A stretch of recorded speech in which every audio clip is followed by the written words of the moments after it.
وَلَقَدْ يَسَّرْنَا الْقُرْآنَ لِلذِّكْرِ فَهَلْ مِن مُّدَّكِرٍ۔ الحمدللہ وَكَفَى وَسَلَامٌ عَلَى عِبَادِهِ الَّذِينَ اصْطَفَىٰ أَمَّا بَعْدُ فَأَعُوذُ بِاللَّهِ مِنَ الشَّيْطَانِ الرَّجِيمِ بسم اللہ الرحمن الرحیم۔ وَأُزْلِفَتِ الْجَنَّةُ لِلْمُتَّقِينَ، متقی لوگوں کے لیے جنت کو نزدیک کر دیا جائے گا۔ وَبُرِّزَتِ الْجَحِیمُ لِلْغَاوِینَ، اور گمراہوں کے لیے دوزخ سامنے ظاہر کی جائے گی۔ وَقِیلَ لَهُمْ أَیْنَ مَا کُنتُمْ تَعْبُدُونَ، اور ان سے کہا جائے گا کہ وہ معبود کہاں گئے۔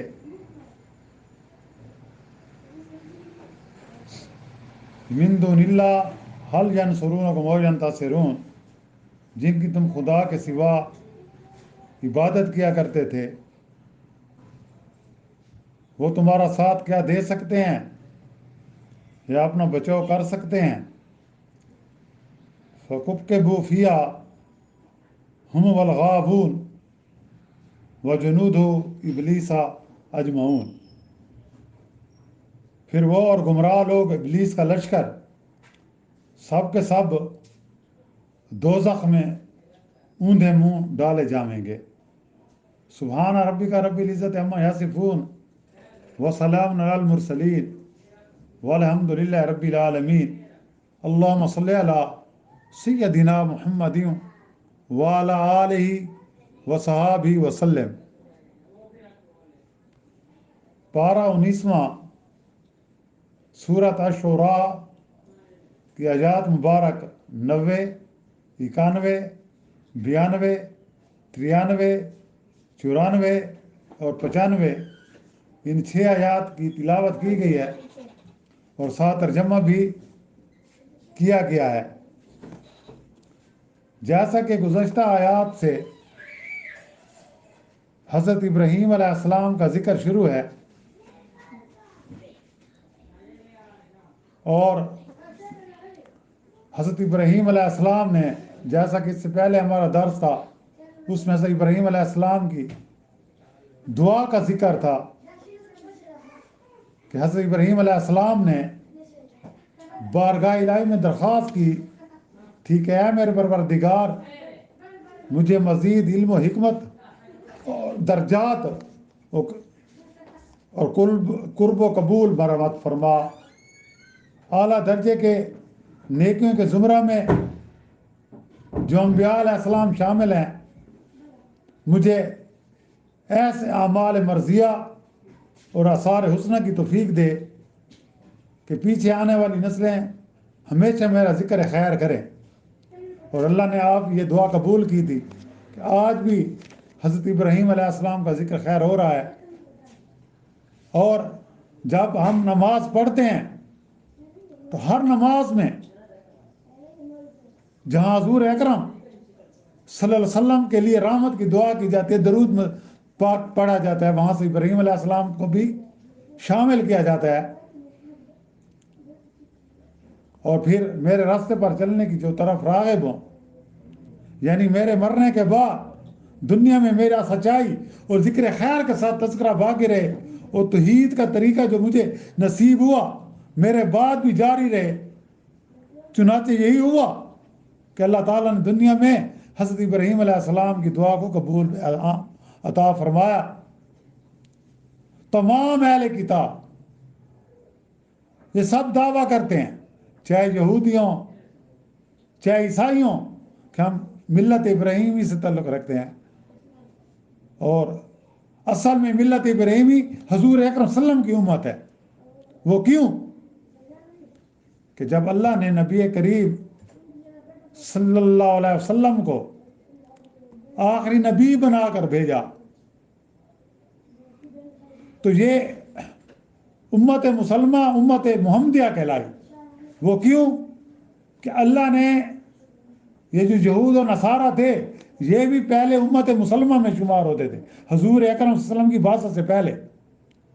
یعنی کہ اسلام کوئی نیا مذہب نہیں ہے کہ حضور اکرم صلی اللہ علیہ وسلم کے ساتھ نیا مذہب ہے. اسلام نیا مذہب نہیں ہے. اسلام شروع سے ایک ہی دین آ رہا ہے. حضرت آدم علیہ السلام سے لے کر نبی کریم صلی اللہ علیہ وسلم کے درمیان جتنے بھی انبیاء آئے سب کا مذہب سب کا دین دین اسلام تھا. سب نے توحید کی دعوت دی تھی. یعنی قولوا لا الہ الا اللہ تفلحوا. جیسے حضرت آدم علیہ السلام نے دعوت دی لا الہ الا اللہ آدم و صفی اللہ. حضرت نوح علیہ السلام نے دعوت دی لا الہ الا اللہ نوح نجی اللہ. اور حضرت موسیٰ علیہ السلام نے دعوت دی لا الہ الا اللہ موسیٰ کلیم اللہ. اور حضرت عیسیٰ علیہ السلام نے دعوت دی لا الہ الا اللہ عیسیٰ روح اللہ. اور آخر میں جب اللہ تعالیٰ نے آپ صلی اللہ علیہ وسلم کو خاتم الانبیاء بنا کر بھیجا تو آپ نے دعوت دی لا الہ الا اللہ محمد رسول اللہ. تو کیونکہ یہود و نصارہ نے جب لا الہ الا اللہ تو کہا لیکن محمد رسول اللہ نہیں کہا تو اللہ نے ان سے وہ دین اسلام والی نسبت چھین لی. آج کوئی یہودی کہلاتا ہے کوئی نصارہ کہلاتا ہے لیکن امت محمدیہ مسلمان کہلاتی ہے. اور یہی دین اسلام ہے اور یہی حضرت ابراہیم علیہ السلام کا دین ہے. اس لیے امت محمدیہ ہر نماز میں کما صلیت علی ابراہیم وعلی آل ابراہیم انک حمید مجید یہ ہم ہر دعا میں ہر نماز میں پڑھتے ہیں کیونکہ درود کے بغیر نماز ہماری ہوتی بھی نہیں. پھر آگے دعا کرتے ہیں حضرت ابراہیم علیہ السلام کہ یا اللہ میرا ذکر خیر جہاں دنیا میں باقی رہے وہیں آخرت میں بھی جنتی بنایا جاؤں. اور خدایا میرے گمراہ باپ کو ہدایت فرما دے. وہ کیوں کہ حضرت ابراہیم علیہ السلام کا والد بت پرست بھی تھا بت فروش بھی تھا بت اور بت ساز بھی تھا. یعنی وہ بت بناتا بھی تھا بت بیچتا بھی تھا اور بتوں کی عبادت بھی کیا کرتا تھا اور ان مشرکین کا بڑا پیشوا بھی تھا. اور جب حضرت ابراہیم علیہ السلام نے اپنے والد کو دعوت دی تو دعوت اس کا کیا اثر ہوا. والد کیا کہنے لگا میں تمہیں سمسار کر دوں گا. لیکن حضرت ابراہیم علیہ السلام نے کہا میرے والد اب تیرا اور میرا راستہ جدا ہے.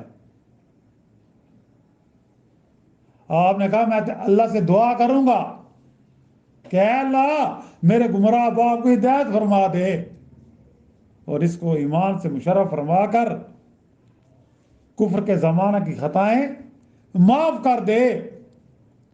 حضرت ابراہیم علیہ السلام نے باپ کے حق میں دعا خیر کا وعدہ کیا تھا اس لیے کہ اس وعدہ کو پورا کرنے کے لیے اس وقت تک باپ کے لیے مغفرت کی دعا مانگا کرتے تھے جب تک کہ باپ کی کفر کی حالت پر مرنے کا یقین نہیں ہوا. جب اللہ تعالیٰ نے آپ کو اعلان کر دیا وہی کر دی کہ تیرا والد ہی ہے اس کی قسمت میں ہدایت نہیں ہے یہ ایمان نہیں لائے گا یہ اور اس کی قوم بت پرستی نہیں چھوڑے گی تو پھر آپ نے دعا مانگنا چھوڑ دیا. یعنی جب یہ معلوم ہو گیا کہ باپ کا خاتمہ کفر پر ہوا کفر پر ہوگا تو پھر حضرت ابراہیم علیہ السلام نے دعا مانگنا چھوڑ دی. تو اس سے ہمیں یہ سبق ملتا ہے کہ ضروری نہیں کہ انبیاء کی ہر دعا قبول ہو. انبیاء کی ہر دعا قبول ہو. اب حضرت ابراہیم علیہ السلام کے اپنے باپ کے حق میں دعا قبول نہیں ہوئی. حضرت نوح علیہ السلام کی دعا اپنی بیوی اور بیٹے کے حق میں قبول نہیں ہوئی. حضرت نوح علیہ السلام کی دعا اپنی بیوی اور بیٹے کے حق میں قبول نہیں ہوئی. اس سے ہمارے لیے کیا سبق ملتا ہے کہ ہدایت میرے اللہ کے اختیار میں ہے. اللہ سے دعا کرو اللہ تعالیٰ ہمیں ہدایت یافتہ بنائے. اللہ تعالیٰ ہم سب کے گناہ معاف کر دے۔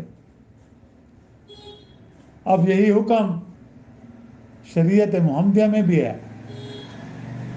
سورۃ توبہ کہ مدینہ منورہ میں نازل ہونے سے پہلے حضرت صلی اللہ علیہ وسلم اپنے چچا ابو طالب اور بعض صحابہ رضوان اللہ علیہم اجمعین اپنے کافر ماں باپ کے مغفرت کی دعا مانگا کرتے تھے۔ جب اللہ تعالیٰ نے سورۃ توبہ میں ممانت کا حکم نازل فرمایا، جس پر اہل اسلام نے ان عزیز و اقارب کے لیے جو کفر پر مرے تھے مغفرت کی دعا کرنا چھوڑ دیا، حضرت ابراہیم علیہ السلام نے یہ بھی دعا کی کہ اے میرے پروردگار، مجھے قیامت کی ذلت اور رسوائی سے محفوظ رکھنا، جس دن نجات کے لیے نہ کوئی مال کام آئے گا نہ اولاد، بجز اس کے کہ کوئی شخص قلب سلیم یعنی کفر و شرک سے پاک دل لے کر اللہ کے حضور میں داخل ہو، جیسا کہ آپ علیہ السلام کی دعا میں یہی ہے۔ یہ میں ریپیٹ کر لیتا ہوں کہ کالا رب حب لی حکم والحقنی بالصالحین، یہ حضرت ابراہیم علیہ السلام کی دعا ہے۔ رب حب لی حکم والحقنی بالصالحین، اے میرے پروردگار مجھ کو حکمت عطا فرما، مجھ کو نیک لوگوں میں شامل فرما، وجعل لسان صدق فی الآخرین، اور میرا ذکر آئندہ زبانوں پر جاری کر دے، وجعل لی لسان صدق فی الآخرین، اور میرا ذکر آئندہ آنے والوں میں جاری رکھ، وجعلنی من ورثۃ جنت نعیم، اور مجھ کو جنت نعیم کے مستحقین میں سے کر، واغفر لی لابی انہ کان من الضالین، اے اللہ میرے باپ کی مغفرت فرما کہ وہ گمراہوں میں سے ہے، ولا تخزنی یوم یبعثون، اور جس روز سب زندہ ہو کر اٹھیں گے اس روز مجھے رسوا نہ کرنا، یعنی ولا تخزنی یوم یبعثون۔ پھر آگے یوم لا ینفع مال ولا بنون، اور نہ اس دن مال کام آئے گا نہ اولاد کام آئے گی، الا من اتى اللہ بقلب سلیم، بس ہاں جو ہے جو اللہ کے پاس پاک دل لے کر آئے گا، قلب سلیم لے کر آئے گا، وہ کامیاب ہوگا۔ یعنی قلب سلیم سے مراد کیا ہے؟ ایسا دل جو کفر و شرک سے پاک ہو، جو کفر و شرک سے پاک ہو۔ یہاں سے ابراہیم علیہ السلام کی دعا ختم ہوئی، مگر چونکہ یہاں قیامت کا ذکر آپ کی دعائیں کہ اخیر میں آ گیا، اس لیے حق تعالیٰ بطور جملہ معترضہ کے قیامت کا کچھ حال بیان فرماتے ہیں کہ اس روز جنت ماں اپنے انتہائی آرائش و زیبائش سے متقین کو قریب نظر آئے گی، یعنی جیسے ہم نے شروع میں آیاتیں پڑھی وَأُزْلِفَتِ الْجَنَّةُ لِلْمُتَّقِينَ، کہ جو جنت ہے وہ متقین کے نزدیک کر دی جائے گی، ان کو واضح نظر آئے گی، اور جسے دیکھ کر داخل ہونے سے پہلے وہ مسرور اور معزوز ہوں گے۔ اللہ سے دعا کرو اللہ تعالیٰ ہمیں بھی اسی گروہ میں شامل کرے، ہمیں اللہ تعالیٰ متقین کے گروہ میں شامل کرے۔ اس طرح جہنم کو مجرموں کے پاس لے جائیں گے، یعنی کیا؟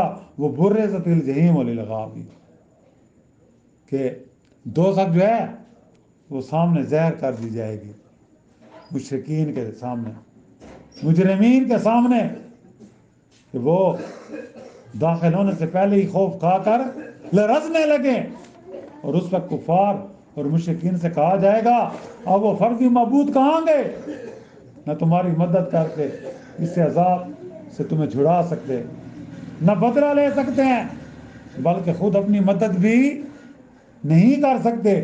یہ کفار اور مشرکین اور ابلیس کا سارا لشکر سب کو دوزخ میں اوندے منہ دھکیل دیا جائے گا۔